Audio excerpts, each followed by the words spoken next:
Fala galera, então esse aqui é o último vídeo dos operadores de verdade e nós vamos falar aqui agora sobre o operador equivalência. Ele também é chamado de bi-implicação ou bicondicional. E vai ficar bem claro por que isso aqui depois. Beleza? Então a gente vai encontrar ele como sendo esses três traços aqui, ou também como sendo uma dupla seta. E aqui também fica bastante intuitivo o que ele vai significar.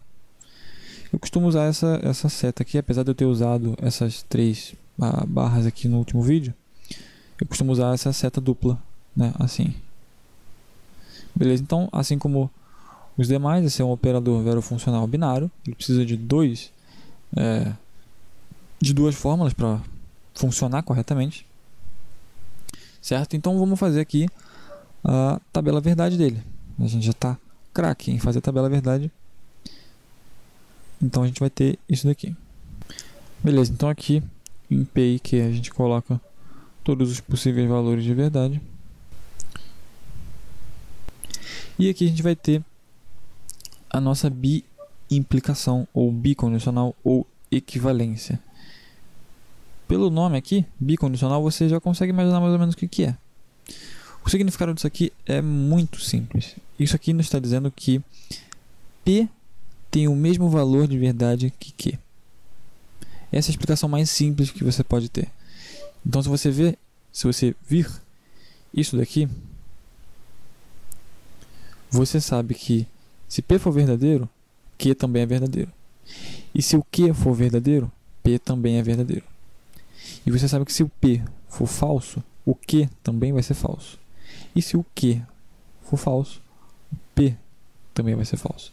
Então, eles têm os mesmos valores de verdade. Não acontece o caso de P ser verdadeiro e Q ser falso.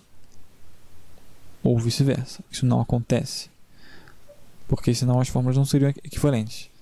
Então, dizer que duas fórmulas são equivalentes é exatamente e é precisamente você dizer que elas têm os mesmos valores de verdade. Beleza? Só com isso daí que eu falei, você já consegue montar essa tabela verdade. É muito simples, certo? É só a gente verificar. Nos casos em que P e Q têm os mesmos valores de verdade, a gente tem que isso aqui é verdadeiro. No caso aqui, na primeira interpretação, ambos são verdadeiros. E aqui na última, na quarta, ambos são falsos. Os valores de verdade aqui são iguais, certo? Então aqui a gente vai ter verdadeiro. Nas outras duas, a gente vai ter que P é verdadeiro e Q é falso. Então isso aqui é falso, porque a gente tem valores de verdade diferentes. E aqui embaixo também, P é falso e Q é verdadeiro, são valores de verdade diferentes. Beleza? Então eu vou escrever aqui as condições de verdade.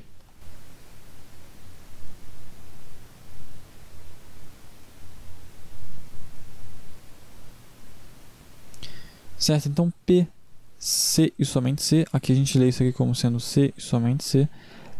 Repara que eu estou usando... Isso aqui é importante, olha só. Isso que eu escrevi está em português, certo? Isso aqui não faz parte da linguagem lógica, faz parte da metalinguagem.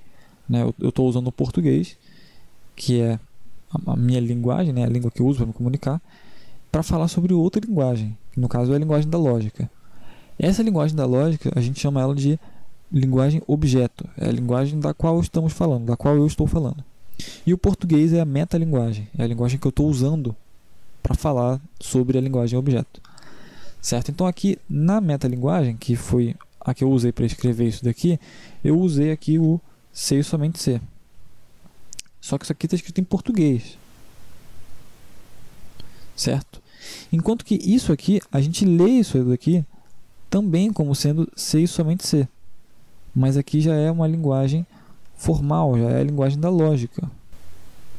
Certo? Então, parece aqui que é uma definição circular, né? Porque eu estou usando o C e somente C aqui.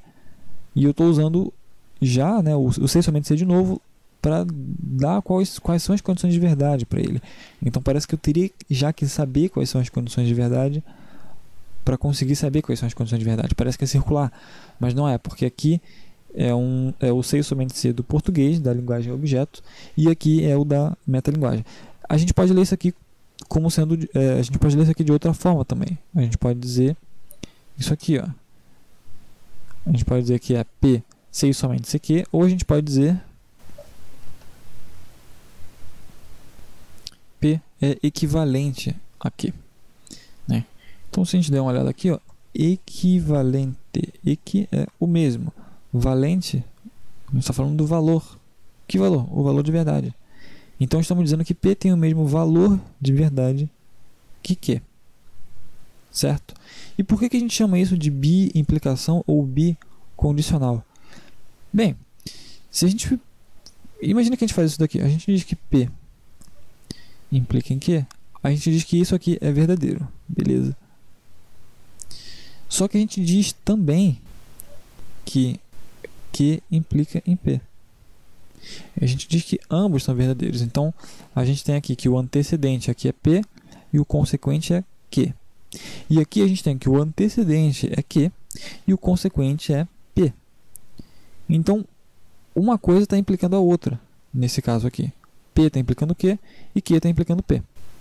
Isso daqui é uma bi-implicação. Por isso que é bi-implicação. Você tem uma implicação e você tem outra, você só troca, né, o antecedente com o consequente. E você tem essa bi-implicação. E se você fizer a tabela verdade disso daqui, você vai ver que isso aqui é exatamente a mesma coisa que... Certo? Então, eu vou fazer aqui embaixo rapidinho, só para a gente ver como funciona.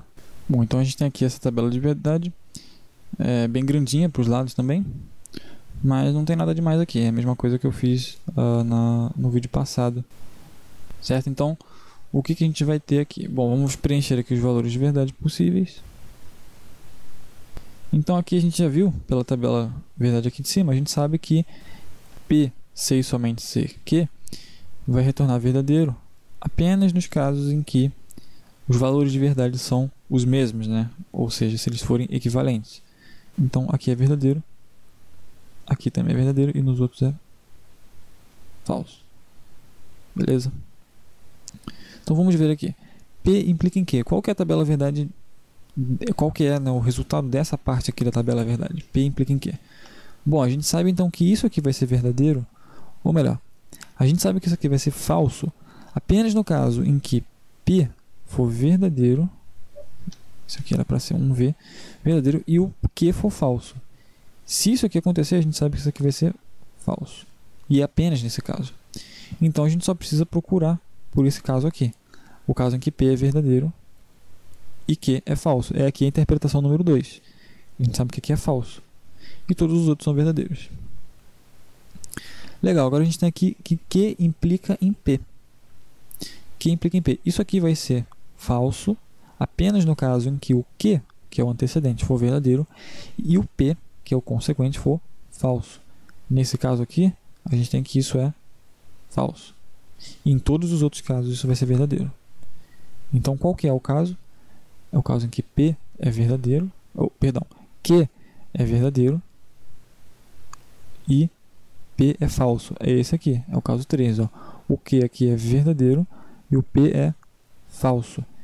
Então, a gente tem que isso aqui é falso no caso 3 e verdadeiro em todos os outros. E agora a gente tem aqui uma conjunção.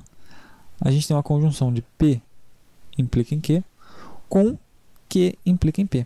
A gente sabe que isso aqui vai ser verdadeiro apenas caso isso aqui seja verdadeiro e, né, simultaneamente, isso aqui também seja verdadeiro. Então, vamos ver os casos em que P implica em Q é verdadeiro.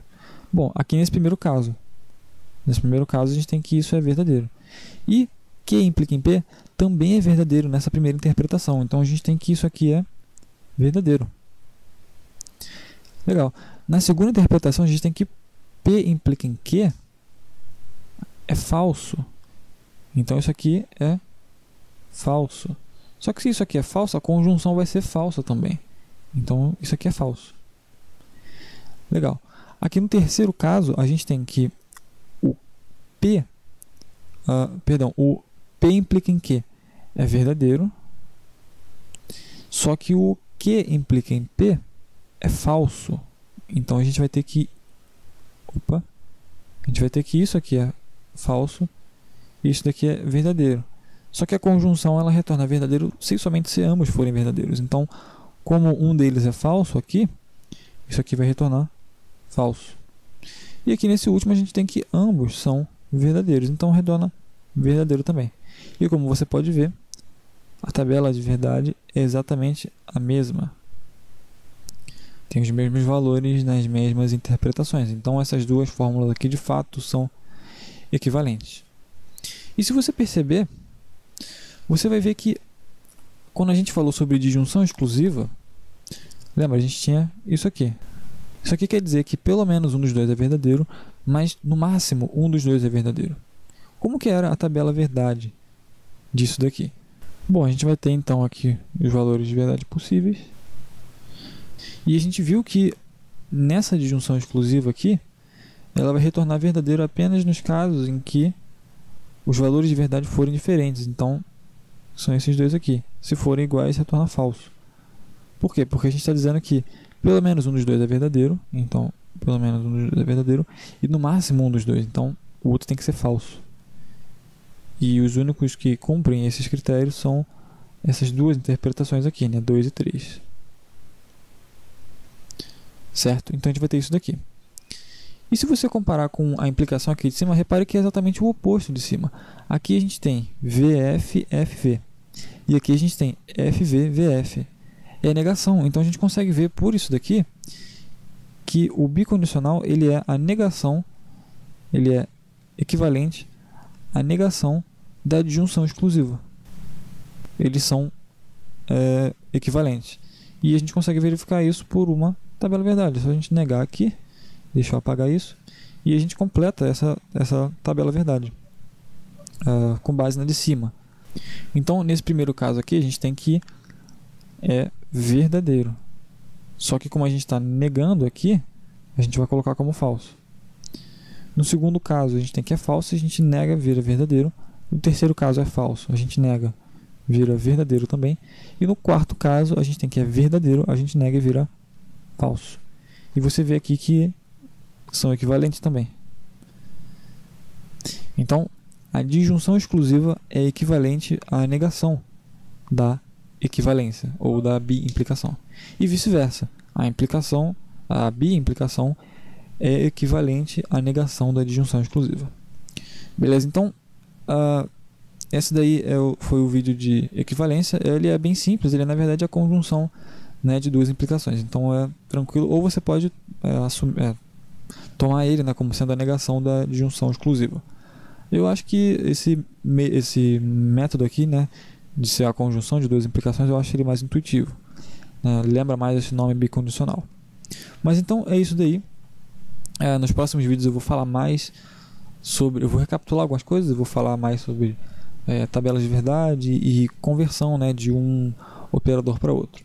Beleza? Então são esses aí os operadores que a gente vai ter para a lógica proposicional e a gente vai ficar mexendo com eles aí durante um bom tempo. Beleza? Então até o próximo vídeo. Valeu!